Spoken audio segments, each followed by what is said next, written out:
Houthi merespon rencana gencatan senjata di Gaza yang direncanakan dimulai pada 19 Januari besok. Houthi juga mengaku akan menghentikan serangan jika Israel menepati janji untuk tidak menggempur Gaza selama gencatan senjata. Hal ini diungkapkan oleh Muhammad Al-Bukaiti, anggota Biro Politik Houthi. Diketahui bahwa Houthi sudah menyerang Israel sejak November 2023 dengan serangan rudal dan pesawat tak berawak ke Tel Aviv. Houthi juga menargetkan kapal-kapal yang berlayar di Laut Merah dan Teluk Aden sebagai bentuk dukungan pada Gaza. Di sisi lain, Kabinet Israel kini sudah menyetujui rencana gencatan senjata Gaza 19 Januari besok. Gencatan ini dilakukan untuk membebaskan puluhan sandera serta penghentian perang dengan Hamas yang telah berjalan 15 bulan. Hal ini membuat sinyal perdamaian lebih dekat antara kedua belah pihak. Dikutip dari Arab News, rencana gencatan senjata di Gaza harus dilaksanakan sesuai rencana yakni pada Minggu 19 Januari 2025.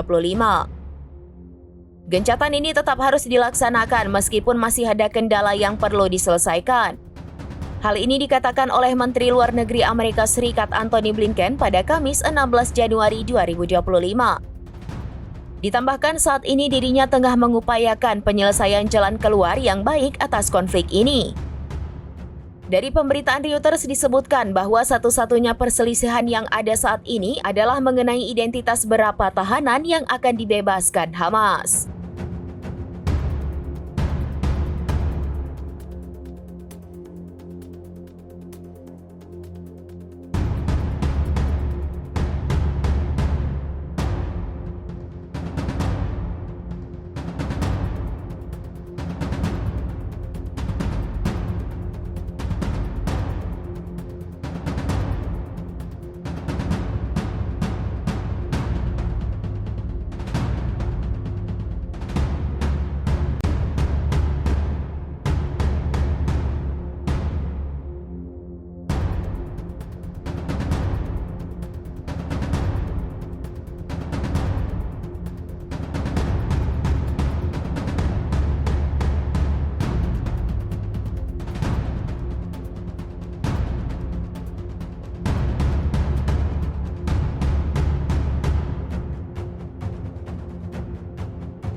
Download Tribun X sekarang, menghadirkan lokal menjadi Indonesia.